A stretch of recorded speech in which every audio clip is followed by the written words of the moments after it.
민수기는 총 35장인데 그 중에 22, 23, 24까지가 발람의 이야기가 나오고 25장은 시딤 사건에서 전염병으로 24,000명이 죽은 이야기가 나오고 26장은 민수기에서 두 번째 민수하는 것, 두 번째 인구조사 이야기가 26장에 나옵니다. 그러므로 22장에서 25장, 4장은 확실하고 그리고 그 여파로 24,000명이 죽은 이후에 모압 평지에서 가나안 땅을 바라보고 두 번째 인구조사까지도 발람의 이야기는 영향을 미치고 있다 이렇게 생각합니다. 그 정도로 발람의 이야기는 민수기에서 결코 무시할 수 없는 사건이고 이것은 10분의 1이 넘는 총 35장 중에 4장 또는 5장에게까지 영향을 미치는 그러한 엄청난 사건이고 이것은 신구약 성경 전체에서 전형적인 폐악질의 원형으로 나오는 것이 이 발람의 사건입니다. 신구약 성경의 발람을 검색해 보면 많은 인용 본문들이 나타날 정도로 발람의 사건은 큰 사건이었습니다. 이것을 민수기는 왜 기록하였을까요? 민수기에서는 왜 발람의 사건을 이와 같이 중요하게 다루었는가? 이것이 오늘날 우리에게 주는 메시지는 무엇인지 살펴보려고 합니다. 출애굽하여서 불신의 1세대가 죽고 출애굽하여서 불신의 1세대가 죽고 이제 신세대가 등장하였습니다. 제 소리가 지금 들리나요? 들리면 예라고 한 분이 써주시겠습니까? 출애굽하여 1세대가 죽고 이제 신세대가 등장하였습니다.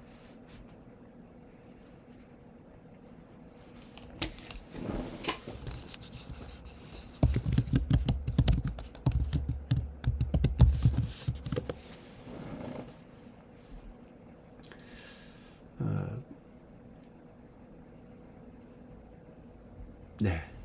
출애굽하여서 불신의 1세대가 죽고 이제 신세대가 등장하였습니다. 40년간의 광야 생활의 마지막에 다다르게 되고 그 마지막에 요단강을 건너면 가나안에 이르게 되는 40년의 끝자락에 와 있습니다. 이제는 요단강 건너서 가나안으로 가게 되어 있습니다. 그런데 마지막에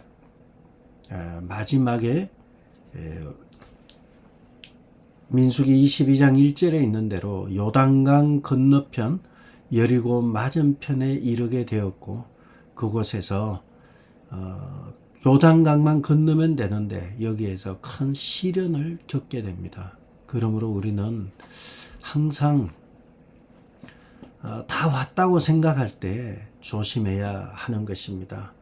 모압 평지에 이르게 되고 이제 요단을 강을 건너면 가나안에 이르게 되었을 때 모압 사람들이 심히 두려워하여서 이스라엘 백성이 많음으로 말미암아 모압이 이스라엘 자손 때문에 번민하였더라 이렇게 말할 정도로 모압 사람들은 이스라엘 백성들로 인해서 두려움에 떨었습니다. 그래서 모압 왕 발락과 발람은 구분하셔야 돼요.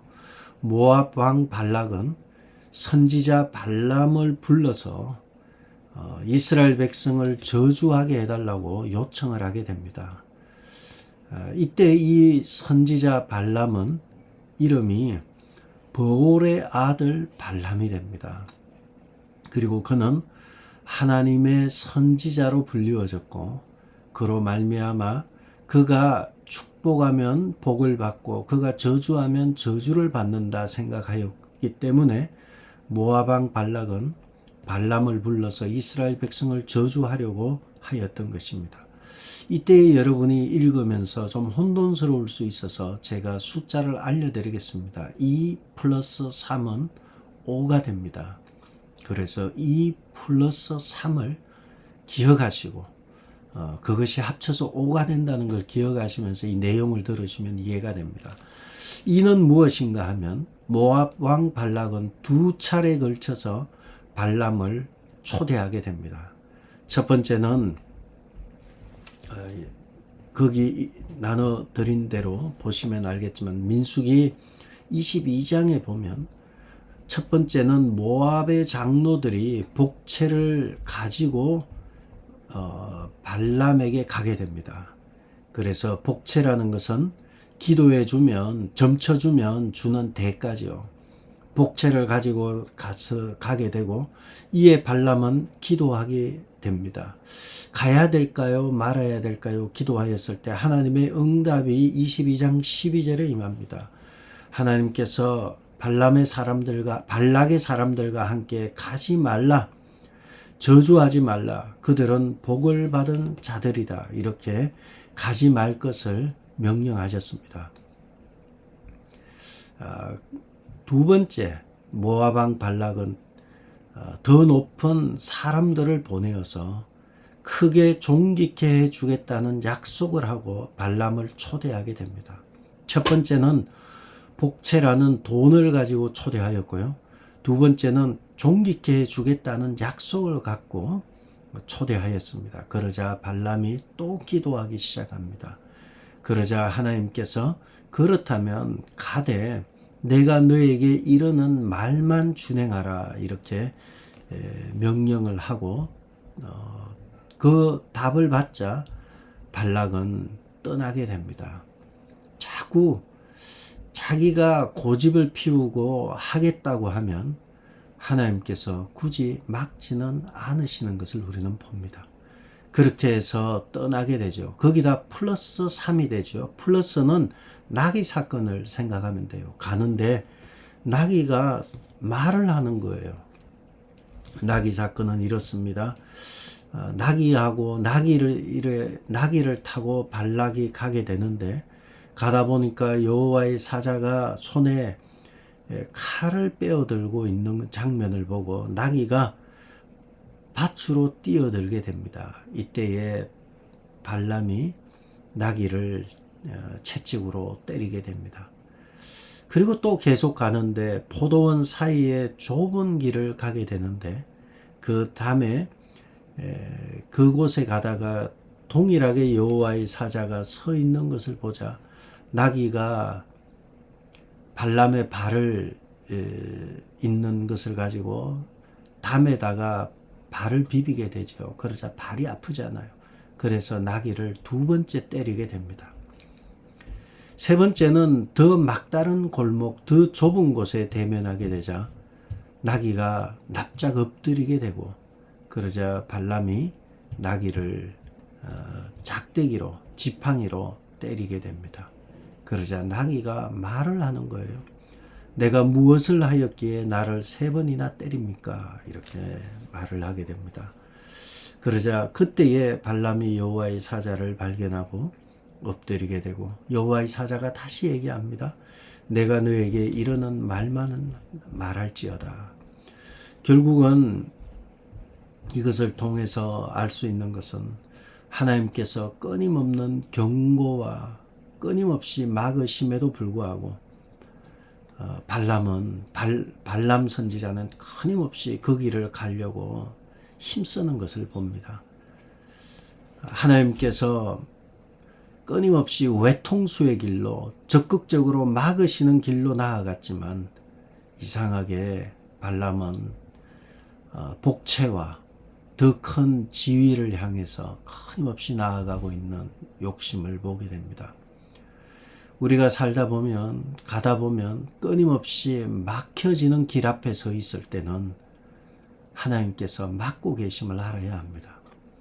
이것도 안 되고 저것도 안 되고 하는 것도 안 되고 되는 것도 없고 안 되는 것도 없고 이상하게 일이 꼬이기 시작할 때는 잠시 가던 길을 중단하고 하나님 앞에서 지금 내가 바른 길로 가고 있나? 영적인 좌표를 확인하는 것이 중요합니다. 그럼에도 불구하고 발람은 작정을 하였습니다. 그러면서도 끊임없이 기도하면서 가는 거예요. 때로는 우리는 기도보다는 순종이 중요합니다. 기도한다고 하지만 그 기도는 순종하지 않으려고 하는 기도가 되는 것입니다. 잘못된 기도죠. 기도하기보다는 순종하면 되는 것입니다. 그러나 발람은 하나님께서 혹시 가서 저주하게 해 주실까 이런 생각을 가지고 끊임없이 기도하였지만 하나님의 답은 그렇지 않았습니다. 그렇게 해서 그곳에 모압에 이르게 되자 모압 왕 발락이 거짓 선지자 발람을 극진하게 대우해 주게 됩니다. 성읍까지 나와서 극진히 영접하게 되고 또 이러한 발락의 대우 앞에서 발람은 따라다니면서 저주할 장소를 찾아다니게 됩니다. 그 첫 번째가 바알 산당에 이르게 됩니다. 그것이 23장 1절에서 10절에 있는데 바알 산당에 이르러서 저주해달라 이렇게 얘기를 하니까 사실 가지 말아야 할 길이었어요. 왜냐하면 그곳은 이스라엘 백성을 저주하기 위한 자리였기 때문에 가지 말았어야 함에도 불구하고 그는 따라서 바알 산당에 이르게 되고 그곳에서 기도하는 가운데 하나님이 답을 주십니다. 하나님께서 하나님이 저주하지 않으신 자를 내가 어찌 저주하리요. 저주하기 위해 간 자리였지만 저주 대신 축복이 나왔습니다. 이에 모압 왕 발락은 그를 데리고 비스가 산 꼭대기에 이르게 됩니다. 이 비스가 산은 나중에 모세가 죽은 곳이 모세가 사라진 곳이 이곳이에요. 너보산이라고도 합니다. 모세가 이곳에서 사라져 버리게 되죠. 비스가 산 꼭대기에서 저주를 해달라 요청하였지만 발람은 기도하는 가운데 하나님은 사람이 아니시니 거짓말을 하지 않으시고 인생이 아니시니 후회가 없으시도다 하면서 다시 이스라엘 백성을 축복하기 시작합니다. 그러자 마지막 세 번째 모압 왕 발락은 발람을 데리고 보올산 꼭대기에 이르게 됩니다. 그곳에 가니까 이제는 축복이 아니라 더 강력한 축복으로 이스라엘 백성은 덜소와 같고 수사자와 같고 암사자와 같다. 이스라엘 백성을 축복하는 자는 복을 받고 그들을 저주하는 자는 저주를 받을 것이다. 더 강력한 축복을 내놓자 모압 왕 발락은 선지자 발람에게 화를 내면서 오늘 우리가 읽은 본문대로 원수를 저주하라고 불렀는데 당신은 3번이나 그들을 축복하였다 하면서 발람이 이스라엘을 저주하지 않은 것에 대해서 크게 격분하면서 발람을 돌려보내게 됩니다. 달아나라, 도망가라. 너는 여기에는 어떤 협박도 있는 것 같아요. 내가 너를 죽일지도 모르니까 빨리 꺼져라. 이런 얘기가 있었던 것 같아요. 그리고 나서요. 이것이 24장에서 끝나고 나서요. 25장에서는 시딤 사건이 발생하는데 여기서 이스라엘 백성이 모압의 여인들과 관계를 하고 모압의 신전을 들락거리고 여기에는 이스라엘의 유력한 지도자들도 포함되어 있고 이로 인해서 24,000명이 전염병으로 죽는 사건이 25장에 기록이 됩니다. 그리고 26장에서는 인구의 두 번째 인구조사가 나옵니다. 그렇다면은 25장의 이 전염병 사건과 24장까지 이어지는 발람의 이야기와 연관성이 있다는 거예요. 그리고 이것은 실질적으로 민수기에서는 자세히 기록하지 않았어요. 그런데 이것을 신약의 기자들과 또 구약에서 31장에서 이 일에 깊이 발람이 개입된 것을 기록하고 있는 것입니다. 도대체 발람과 22장에서 24장까지 3장에 걸친 발람의 이야기와 25장의 이 전염병으로 죽은 이야기 사이에 어떤 관계가 있을까에 대한 이야기를 우리가 잠시 보려고 합니다.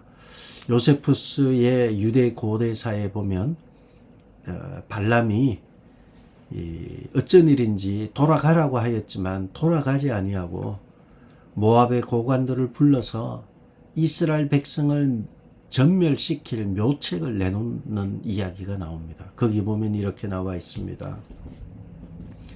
발락 왕과 여기에 있는 미디안 방백 여러분, 전쟁으로도 병으로도 땅의 흉년으로도 히브리 민족을 전멸시킬 수 없다는 것을 확신합니다. 그들을 이기고 싶은 마음이 있다면 내 지시대로 하십시오. 젊은 히브리인들이 사귀기를 원하면 여러분들의 딸들 중에서 사람의 마음을 사로잡아 흔들어 놓을 만한 미모의 처녀들을 골라 최대한 아름답게 치장시키십시오. 그리고 그 처녀들을 이스라엘 진영 가까이로 보내십시오. 젊은 히브리인들이 사귀기를 원하면 처음에는 좋다고 하며 같이 있다가 그들이 사랑에 완전히 빠지는 것이 보이면 떠나게 하십시오. 그들이 함께 있어 달라고 애원하면 우리의 풍습을 따라 우리의 신을 경배해야 허락할 수 있다고 말하게 하십시오.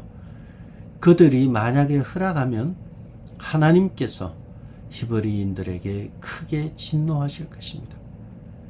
그래서 발람의 계책은 이스라엘 백성을 저주할 길이 없다는 거예요. 아무것도 이스라엘 백성은 복을 받은 백성이기 때문에 저주할 길이 없기 때문에 그들에게 저주하는 방법은 우상 숭배하게 하면 된다는 거예요. 그래서 그들로 하여금 이쁜 여인들을 그 이스라엘 백성이 보는 곳에 춤을 추게 하였다는 것입니다.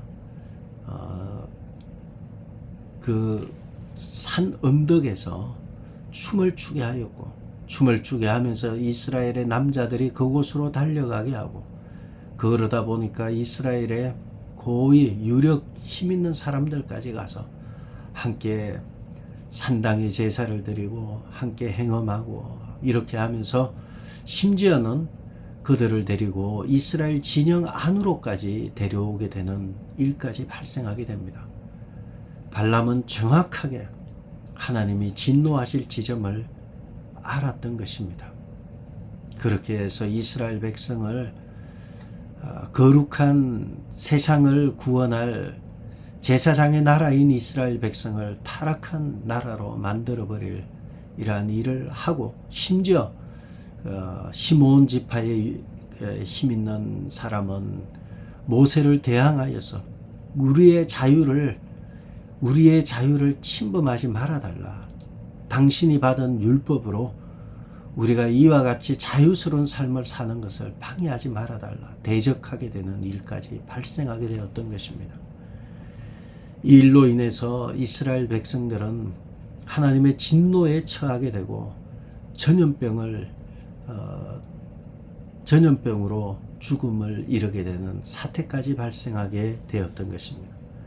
하나님께서 심히 진노하신 사건이 발생하였고 나중에 이것이 바로 버올의 아들 거짓 선지자 발람 때문에 일어났다는 것을 다 알게 되고 이스라엘 백성이 미디안을 침공하였을 때 미디안의 왕들뿐만 아니라 거기에 보면 민수기 31장 8절에 보면 버올의 아들 발람을 칼로 죽였더라.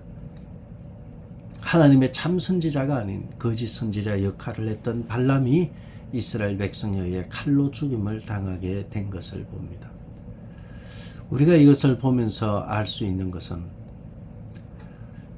교회를 가장 어지럽히는 사람들은 교회 밖의 사람들이 아니라는 것입니다. 교회 사정을 잘 아는 사람들입니다. 한때는 교회에 헌신했던 사람들, 교회 시스템을 잘 아는 사람들이 교회를 힘들게 하는 거예요. 특별히 그런 면에서 오늘날 교회를 가장 어렵게 하는 부류들은 모태신앙인데 모태신앙이 아니라 모태신앙, 못하는 신앙인들. 다 모태신앙이 다 못하는 건 아니에요. 모태신앙 중에도 훌륭한 믿음을 가진 사람 있죠. 그러나 하나님을 만나지 못했지만 신앙생활을 문화생활로 하고 종교생활로 한 사람들은 교회 시스템을 너무나 잘 알아요. 저도 모태신앙입니다. 그래서 누구보다도 교회 시스템을 잘 압니다. 성도들의 약점을 너무나 잘 압니다. 한 사람 한 사람을 손에 놓고 다 깰 정도로 약점에 하나님 앞에서의 약점을 너무 잘 압니다. 그렇기 때문에 교회를 어렵게 하는 사람들은 모태신앙이며 어렵게 할 수 있는 가능성이 높은 사람은 목회자들이며 목회자들 너무 잘 알죠. 그리고 중직자들이고 그리고 신학교 교수들이고 이러한 신앙생활을 오래 했지만 하나님을 만나지 못한 사람들, 종교생활로 하고 썬데이 크리스찬으로 한 사람들은 교회 시스템을 알고 성도들의 약점을 잘 알기 때문에 잘 공략할 수 있어요. 선지자로 가장하여서 때론 한때는 하나님의 음성을 들었겠지만 하나님의 음성을 들어서 예언까지 하였겠지만 욕심이 파고 들어오면 넘어질 수밖에 없는 것이 인간의 연약함입니다. 이러한 모태신앙들이 이 못하는 신앙들이 또 열심히 신앙생활을 해가지고 신앙생활을 한 게 아니라 종교생활을 해서 어찌어찌 해서 장로가 되고 근사가 되고 또 뭐 은혜 받았다고 해서 또 신학교 가고 목사가 되고 그렇게 한 사람들이 교회를 어지럽히고 노예를 어지럽히고 총회를 어지럽히고요. 또 공부를 잘해서 신학교 교수가 된 사람들은 신학교를 어지럽히고 신학생을 어지럽게 할 수 있는 가능성이 있는 것입니다. 그러므로 오늘날 우리는 누구도 믿어서 안 돼요. 한 번뿐인 인생에서 내 영혼을 누구에게 맡길 수 없는 거예요. 하나님의 말씀과 기도로 매일마다 두렵고 떨림으로 구원을 이루는 심정으로 하나님 앞에서 겸손하게 신앙생활 하는 것이 얼마나 중요한지 모릅니다. 오늘날 우리는 나 보이는 내 눈에 보이고 내 감각에 의지해서 신앙이 나보다 더 좋다고 생각하지만 의외로 나보다 더 좋아 보이는 사람이 신앙이 너무 허약함을 알 수도 있습니다. 그러므로 우리는 말씀과 기도로 우리 자신을 늘 거룩하게 하며 하나님 앞에서 두렵고 떨림으로 구원을 이루는 것이 정말 중요합니다. 교만하지 않으며 겸손하게 하나님께 엎드리는 우리의 신앙이 되어야 할 것입니다. 뿐만 아니라 먼저 믿는 우리가 걸림돌이 되지 않도록 발람의 가장 큰 잘못은 개인적으로는 자기 욕심의 노예가 되었고 외적으로는 사람들에게 걸림돌이 되었습니다. 자기 자신이 넘어지지 않도록 해야 하고요. 외적으로는 타인에게 걸림돌이 되지 않도록 늘 주의해야 하는 것입니다. 오늘도 여러분 삶의 현장으로 나아갑니다. 먼저는 나 자신이 하나님 앞에서 교만하지 않고 겸손해야 하며 두 번째는 나로 인해서 다른 사람들에게 걸림돌이 되지 않도록 해야 합니다. 그것을 계시록에서는 발람의 어그러진 길, 발람의 교훈 이렇게 기록하는 거예요. 발람의 교훈이 무엇입니까? 욕심 부리지 말라는 거예요. 발람의 교훈과 어그러진 길이 무엇입니까? 남에게 덫을 놓지 말라는 것입니다. 오늘도 여러분 삶 가운데 하나님 앞에서 우리 자신을 돌아보고 타인과의 관계에서 걸림돌이 되지 않는, 그래서 여러분으로 인해서 하나님의 영광이 드러나는 복되고 귀한 하루 되시기를 주의 이름으로 축복합니다. 기도하겠습니다. 욕심으로 인해서 망가지는 한 사람을 보았고, 자신만 망가질 뿐만 아니라 타인까지 무너뜨리고 덫을 놓는 그러한 삶을 보았습니다. 오늘 하루의 삶 가운데서도 우리가 그러한 삶이 되지 않도록 하나님의 영예로운 영적인 대사가 되는 삶, 하나님의 영광을 돌려드리는 자녀가 되는 삶을 사는 복되고 귀한 하루 되게 도와 주시옵소서.